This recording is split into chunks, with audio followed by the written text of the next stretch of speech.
crimes that we've ever considered. Just who is Darlie Routier? Puzzling crimes that we've ever considered. Just who is Darlie Routier? Is she capable of killing her little boys? Did this woman ruthlessly stab her sons and then slash her own neck to make it look like an intruder did it? Or did it happen exactly the way Darlie said it did? Was there an attacker, maybe two, who invaded her home in Texas, and now she is sitting on death row paying the price? Well, the experts will say what they will about this case, and you'll hear from them today. But the viewers told us that this story has become about perception. Watch. I was more convinced of her probable guilt then than I am now. I don't believe at all that she is remorseful about it. There was not enough emotion. I don't know anybody, I don't care how much medication that you're on, who could watch and look at those horrifying pictures of these chopped up children and not have some kind of reaction, even if she didn't cry, even if she just went, you know, and just was expressing shock or something. I have depression. I am on antidepressants. I have gone through some big scares, big illness scares, terrible things where I feel awful on the inside, but the outside does not show it. I can't cry. But you know what? Even if she didn't shed a tear or have a reaction or raise an eyebrow, that doesn't make her a killer, does it? We have Darren, Darlie's husband, here. We have her mom. We have her mother-in-law. And I think the first question really should go to all of you. And Darren, you specifically, what does it feel like to hear audience members judge who you are, accuse your wife of things? Must be hard. It's real hard. I mean, I just, you know, the hardest thing to deal with is the fact that we're all different on the outside. We're either different colors, different nationalities, different hair lengths. If, you know, this discrimination is what it is. I mean, we discriminate against each other no matter what we look like.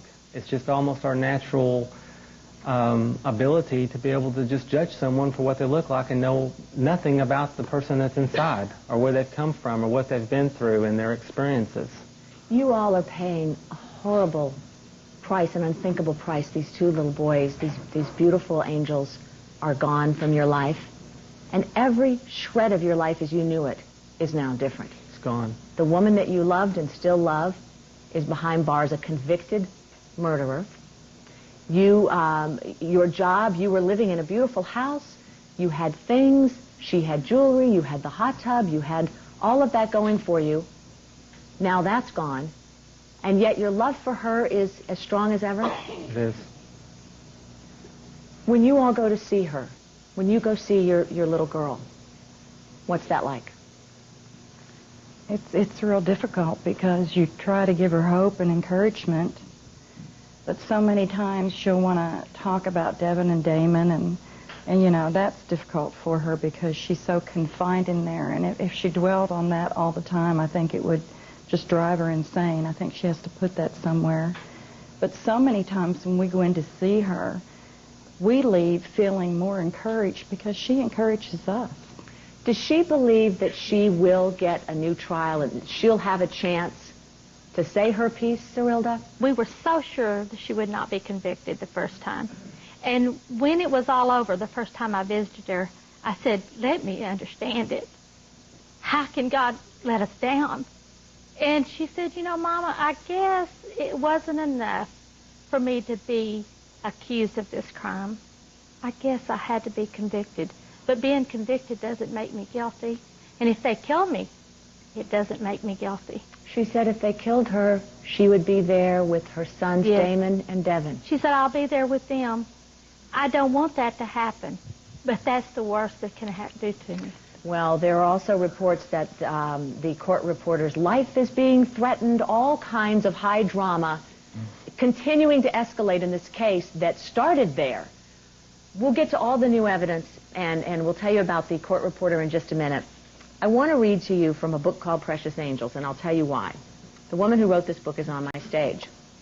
You wanted this book to be damaging. Yes, I did. You wanted people not to shed a tear for Darlie. I didn't want anybody to lose any sleep because she was where she was supposed to be. She writes, Darlie Routier was a woman doomed by having it all. She has the dream house, had the boat, had the diamonds, had the hot tub, and still she needed more. She constructed an artificial life, from her pristine white carpets to the implants in her breasts. Once a doting mother who invited over all of her children's friends, she became a screaming tyrant who ordered the kids to stay the hell out of the house. As the young mother's dreams shattered one by one, her life became a hell on earth. Murdering 2 children seemed the only way out. My gosh. The woman who wrote those words, Barbara, you say now you don't feel this way? Not at all. What could possibly take you from this point to where you are now? Because I know things that I didn't know when I wrote that. Evidence? Evidence. Serious, tangible evidence? Very serious, tangible evidence. Okay. Tell us what it is, and then I'd like for you and Chris Brown, the author of a book about this case, to go through the evidence along with the family's assistance. What bits of evidence will we talk about in the show today? We'll talk about her injuries that were not gone into in the trial. Okay. An adult fingerprint in blood.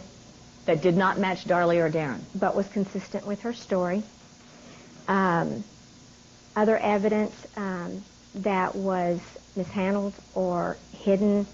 One being in particular that I want to discuss is the bloody couch that she was laying on. A scuff mark, a bloody scuff mark, Chris? Well, actually, it's an edge of where the blanket or pillow was actually laying, and there's blood all the way around it, but where it's outlined, there's not. So, and also on the pillow, there's blood on the pillowcase and also on the pillow. And they had actually said that she had slit her throat standing up at the sink, and that's not true either. We will run it all down with you, including the thing that got the audience yesterday, which was this sock. An athletic sock sort of like this was found 75 yards from the scene. Now, last time you were here, Barbara, you told me that you thought Darlie may have put the sock on like this, and may have, because her DNA was found inside the sock, right, and may have smashed, done what with the sock on her hand? I believe she did it. Therefore, for her skin cells to be in there, she would slip it on, just as you have. And the spots of blood, one of the boys right on top of the other, would have had to have gotten there when that sock made contact with their wounds. All right. In a moment, never-before-seen photos of Darlie's injuries, and the family feels that these photos prove she couldn't have inflicted these wounds herself. And then this Texas attorney will tell us why he believes that the new evidence is ridiculous. We'll talk some more. Come on back. A real true miracle that I'm here today. I mean, 2 millimeters within your carotid artery is... And just the way that they suggested that I would have to do this to myself. And it was so ludicrous to sit there and watch them. And just think, are people really believing this?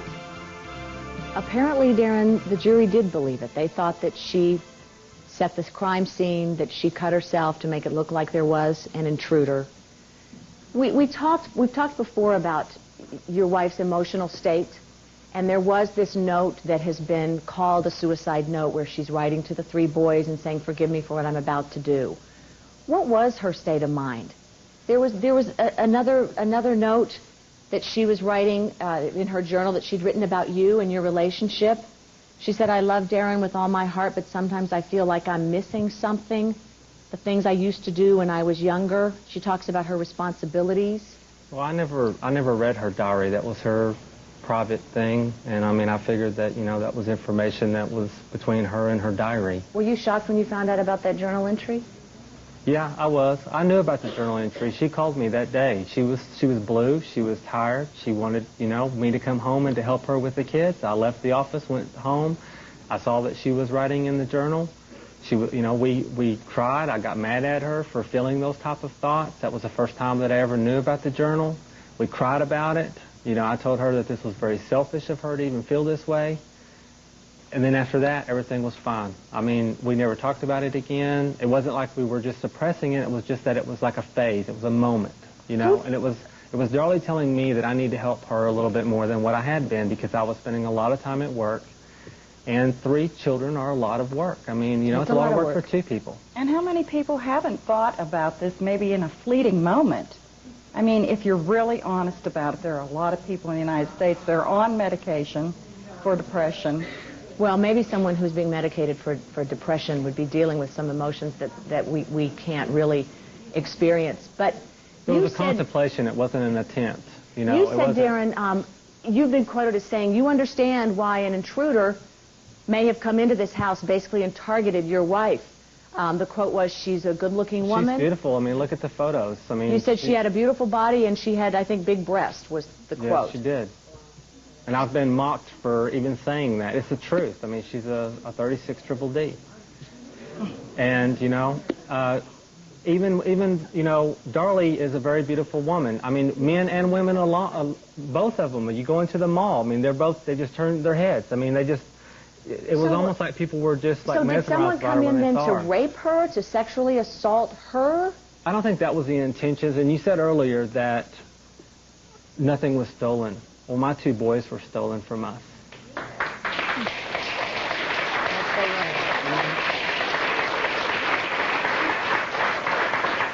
It's not about material things. It's not about what you have. It's what your family is the only thing that you can always, in every way, hang on to. It's the only thing that's important in your life. And you're still hanging on? Every bit. Since you were here, you have your family memorialized in tattoos on your arm? Yeah. Can we see that? Sure. Since you were here, you added another. And then I have the baby. That's Drake. And I did this one for a different reason. I think it's why. This is kind of like therapy to me, you know?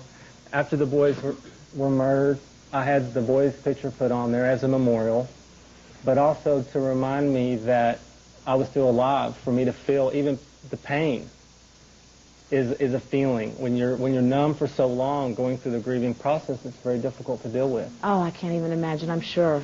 I noticed that a lot of people are very hostile to you, and I just want to tell you my heart goes out, and hang in there and keep trying.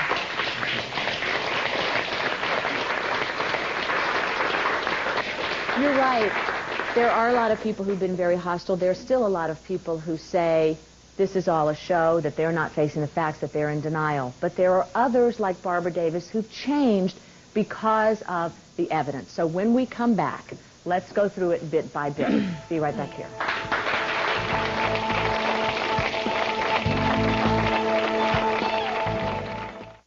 We were hoping to go in there and find her not guilty. We don't want to see a mother do that. I'll tell you that if my children were feet away from my head, the first child may have gotten stabbed, but the second one, he wouldn't have gotten near without getting through me. Well, now, that pretty much gets us to an interesting point. That juror sentenced Darlie to death because they didn't, I shouldn't say because, the jury did not see all of the photographs that would indicate that Darlie had possibly struggled with an intruder. In this article defending Darlie, this is from the Dallas Observer, Ann Zimmerman wrote this, and there are photos in here of Darlie's wounds. Now, you're still impartial on your... I feel very strongly both ways, right? You could argue either side of it. Absolutely. You found these photos to be the most compelling thing to allude to a possible intruder? Exactly. I mean, she looks like she struggled with somebody. These bruises on her arms. It's what made me look into the case further. People said, Darren, that they thought you hit her with a baseball bat to get the bruises on her arms. That's ridiculous. But the only, and you think she would be on death row and allow me to just stay out here and be free? I mean, come on.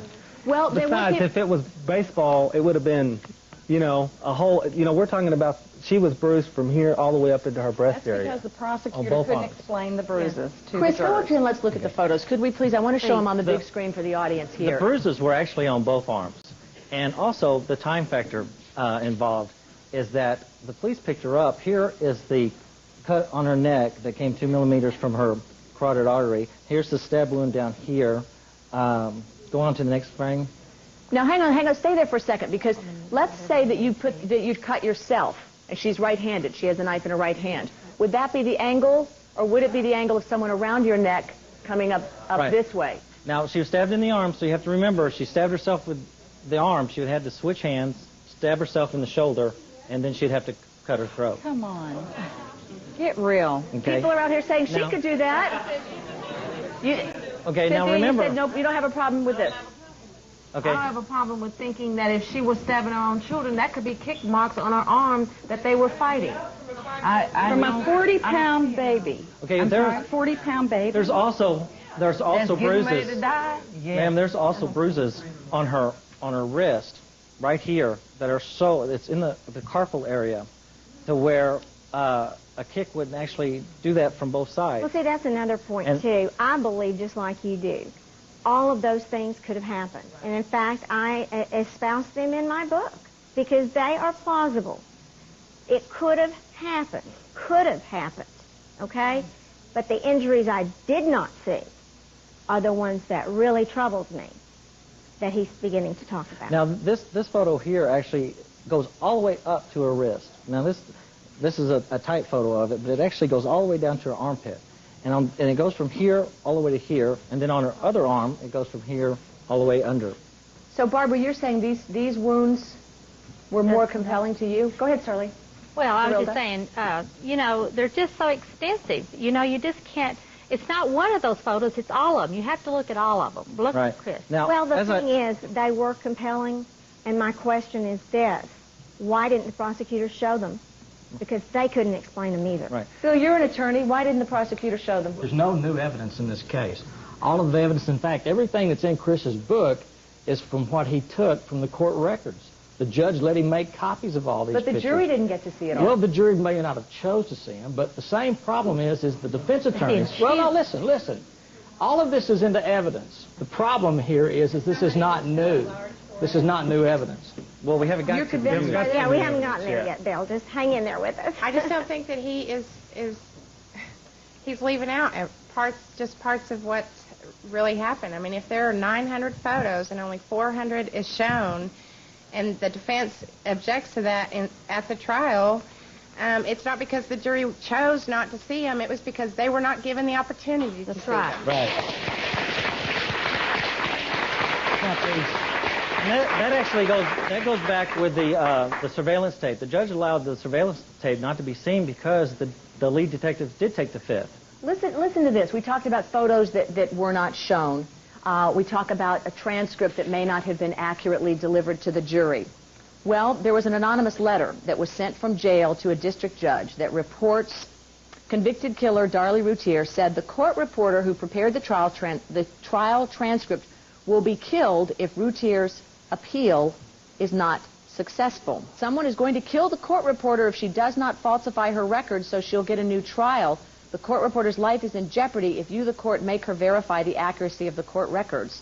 Isn't that enough to get a new trial if the court reporter, there weren't accurate records?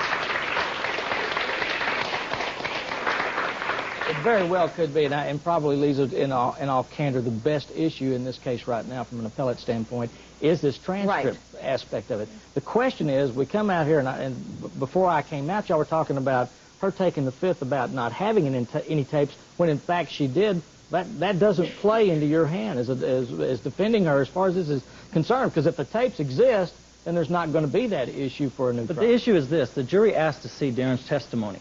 Now, out of 1,400 pieces of the transcript, all 1,400 pages was wrong. So then they went ahead and they did a further extension.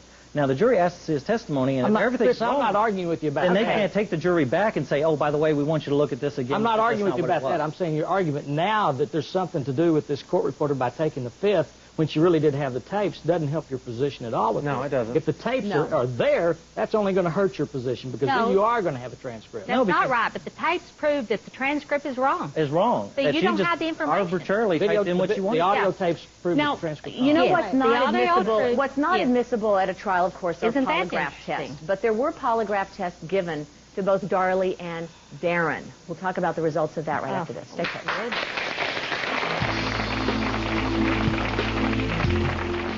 What if this regression therapy demonstrates that the state was right, that Darlie did do it? Is anybody prepared to hear that? It's not right, because it's how they built this case up. They said Darlie went crazy and was depressed, and because she was too heavy and wasn't the center of attention. Well, that's the biggest crock I've ever heard in my life. But they had no motive. None of you are afraid to take this next step? The next step we were talking about was regression therapy so that Darlie could remember exactly what had happened that night. Did you do the regression therapy? Yes, we did 2 sessions. What happened? Well, there are 5 points that they're going to use in her writ. But the problem is when we went to the warden and asked for permission, because to do forensic regressive therapy, you have to have a videotape on the subject as soon as the doctor walks into the room, and then you never shut that videotape off. Well, everybody in the world has been allowed in there with a videotape, but when she consulted her legal people, they said, no, you can't have a video camera in there. So the doctor took another doctor in with them, so there are 2, and that's part of her appeal. But we do not know if they will allow it, if it'll be accepted by the court. Did she remember details? There are 5 points that prove Darlene is not lying, that she was attacked, that there were intruders, but that will be brought out.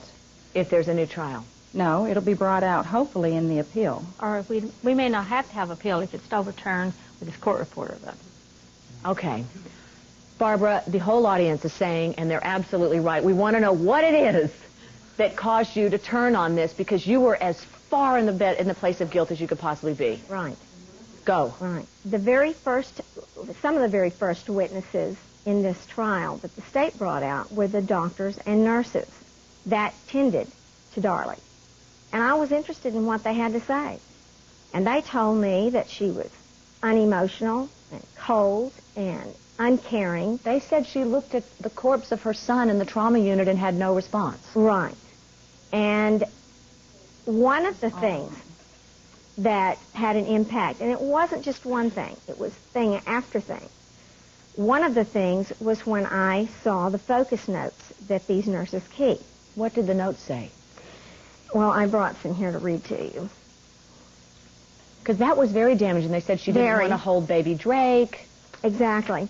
This is from the focus notes of a nurse that took care of Darlie. Patient, crying, visibly upset, very emotional, periods of angry sobbing, family at bedside with chaplain, patient very tearful. Then the nurse noted at 1200 when they were concluding their shift, patient continues to weep, which meant Darlie literally cried throughout the whole entire 7-hour shift. When it came to the testimony, this is the exact testimony. The state asked, when she was in your care, did you notice that she seemed upset to you? Answer, her eyes were tearful, but she had a very flat effect. Didn't seem to have a lot of emotion. Now, so you're saying it's what they didn't hear that would have changed it. No. Would that have changed it for you, audience? No. Okay. All right, let's come out here and we'll take it bit by bit. Be right back.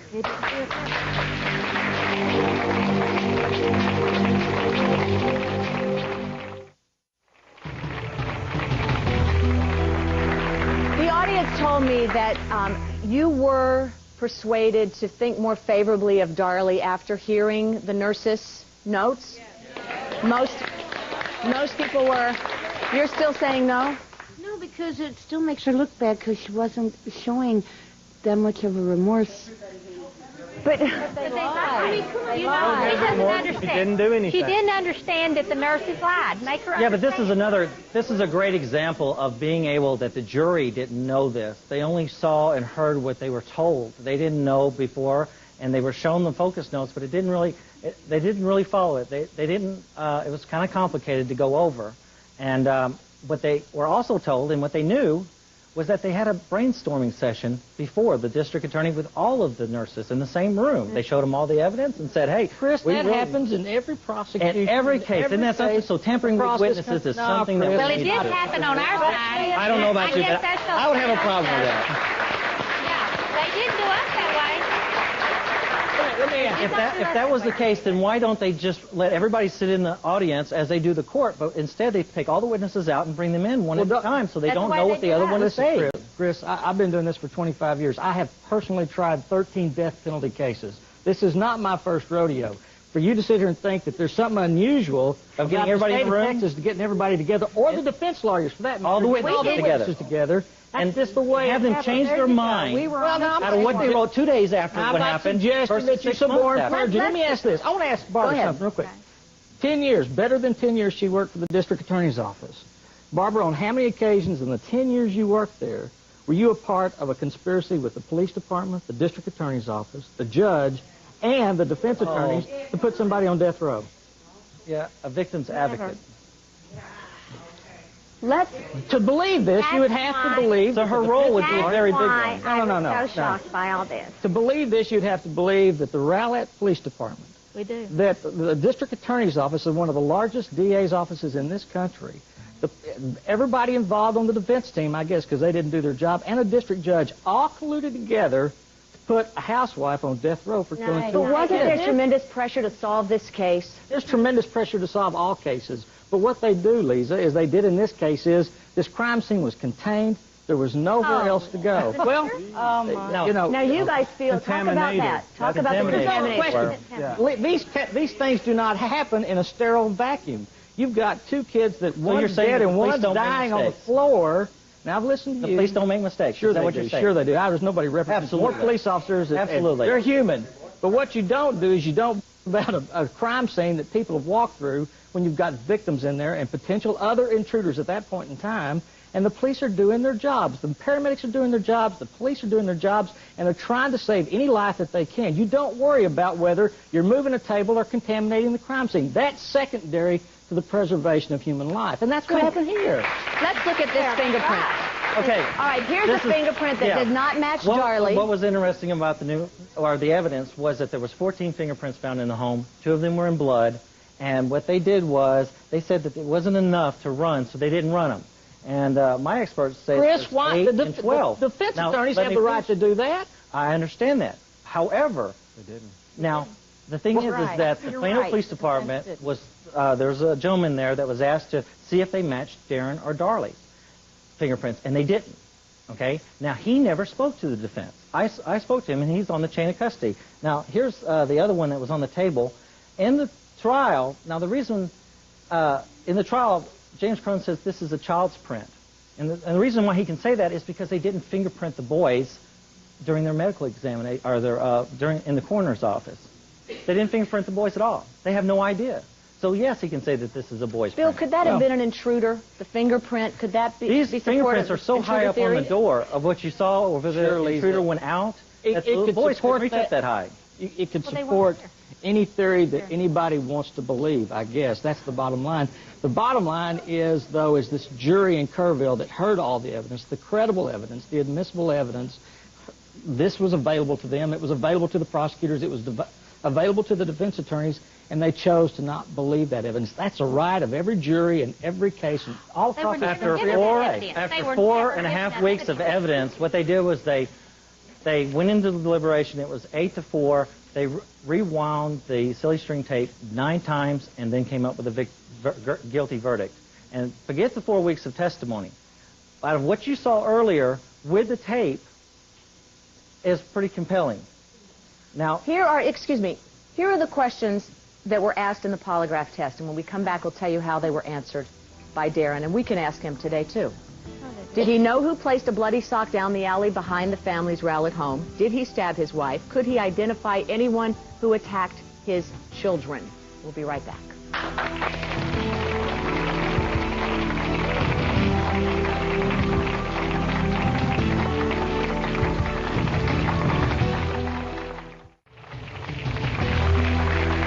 We're so close to it up here on the stage. I want to get a reading from the audience as to where the questions are and what you need to know now.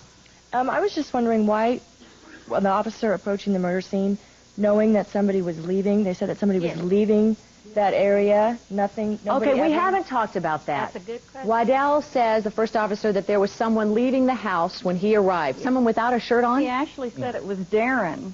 But then Chris digitized the 911 tape, and you can hear Darren throughout the entire 911 tape. Darren didn't leave the scene. Not Darren. Darren didn't leave the scene at all until after the police and ambulance got there to go across the street. But he was on the tape in the beginning, in the middle, and also in the end. There was no other time.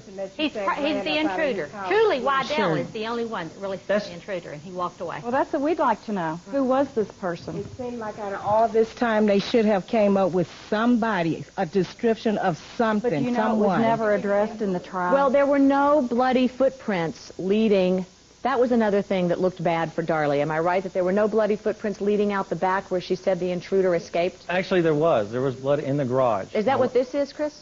No, this right here actually is part of, this is Damon right here. He's laying down. All his wounds are basically in this direction. And when you stab, you have a straight line on your knife. The guy either had to be in this area or this area. And what happened was I found that there was a footprint here in the blood that the blood actually goes into. So the boot print was actually there. Now, before I finish, from a forensic standpoint, let me finish. Let me finish. Or is this your idea? This right here was also blood that they had talked about. This right here is the imprint of the shoe that was in the other photo. Is that you've had a forensic expert that's told you that? Let me finish. Well, else we're never going to get through this. No, that's just a yes or no. This is right here. This is on their film. This is on their photo. I understand, but throughout your interpretation, exactly. And I say that in your book. interpretation of it. That's right. Okay. But the only thing is that there are no boots in the house, and the Routiers didn't own any boots. How do you know it's on the primetime line? Okay. Was the bare I actually went and printed that out on the computer, and the lines actually line up with the marks that are on the door leading out. See, they testified that there would actually be blood on the bottoms of the feet, but there would be blood on the top. And when the door has marks of a ridge of a boot print. If they could identify Bruno Magli's shoes in the O.J. case, you'd think they could identify what happened here. This was not even an issue. Let me finish. What, Darren? This was not even an issue. They testified that within 20 minutes of them walking in on this crime scene, they had already made up their mind it was Darlie and it was a done deal. And that was testified. There was no one looking for the intruders. There was no investigation. There was only to be tested what the prosecution wanted to have tested, and we did not have the money to have tested that would prove Darlie's innocence. And that's right. If we'd had money, it wouldn't happen. The audience I talked about the polygraph. In Chris's book, this was from a news report. Darren, your quote is saying, "I have nothing to hide. I mean, if you're innocent of what they're accusing you of, then you're more likely to participate in the test to prove they're wrong." Well, you did take the polygraph test. I did. What were the results? They said I failed. They said you failed. I read the questions that you were asked. Do you have a reason as to why you think you failed it? I was coerced into taking one. Then I was threatened to take one. In fear that... interrogated for about an hour and a half. I was interrogated by a police officer. I have a real problem with police officers. I'm in fear everywhere that I drive. You know, I take it. After the interrogation, I'm all upset. Now, this was a polygraph, though, that was requested by the family, and it was a friend. No, we didn't request. No. Well, Perdo, I mean, the guy that's working, it was... He said he would no longer... I was there for all those hours. Darren had not eaten in about 36 hours. He had nothing but a Dr. Pepper. And we thought, we were waiting out there for him. He came out as an hour and a half or 2 hours later. We thought it was over. They had just been in there telling him all these things he has done and how he did it before it started. No, we did not hire him. Believe me, I can tell you. I jumped all over that man. I did not hire that man. Pardo, the job. Beginning, and then in Primetime Live, you all changed your mind down the line. Wait, he wasn't even involved during Primetime Live. No. In the report that I got, they gave to me. I was there. Interesting, isn't it? We all know enough about it to form our own opinions. Before that happened. We'll be back to tell you about Darren's remarriage to Darlie behind bars. All right, stay close. Yes, you may. Barbara feels that what many of you said to me, she still doesn't think she's had time to address why she's changed her mind. Let's have no interruptions. I changed my mind because of the evidence that I saw. Let's start with the injuries. We've talked about those. I would have loved to have seen her necklace, which everybody claimed that if it happened, like she said, there would be nicks in the chain. But there were no nicks, I was told, and the jury was told, but there are two definite nicks in the necklace, pretty much positioned where they would be if she were laying flat. The other thing that is real important to me is I was told by the state that if this occurred the way she said, and she didn't do this over the sink, and she did it laying down on the couch, there would be blood on the couch. Where's all the blood? Well, I've seen the couch, and there's blood all over it. Now, one of my questions for Bill is, they released that bloody couch and a chair with just as much blood on it to this family. Now, I know personally there is a chair that a doctor was murdered in that is still there after 15 years in the evidence room in Tarrant County. Why would they release this bloody evidence that should support her story to this family who washed it off and sold it for her defense money? The issue is whether people are involved on both sides of the docket, prosecutors and defense attorneys, that prohibit that from happening. There's not a good reason for why it did happen. If life is perfect. And it's not. We started out by especially saying, not in these kind of cases. We started out saying this was a case of perception.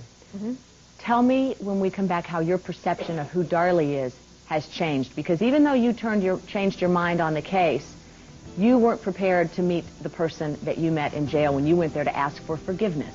Right. We'll be right back. The case here. They spent 4.5 weeks. They may spend 4.5 more months if they get a retrial. Let me take it back to where we began, which is a more emotional place. Darren, you've never once, you told me time and time again, thought, what if she did it?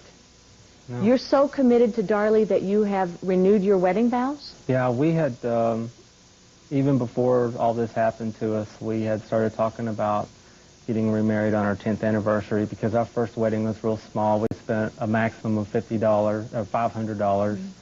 Had a sweet little wedding in the back, and of course, you know, we were financially doing a lot better, and we wanted to really have a big party for the family and friends, and have Devin and Damon, you know, do the candles and and just have a real nice formal wedding that we really never had.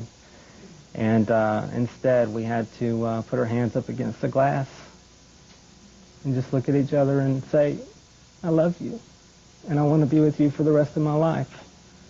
And no matter what it takes, when I say, till death do us part, that's what I mean. Because I will be a man of my honor.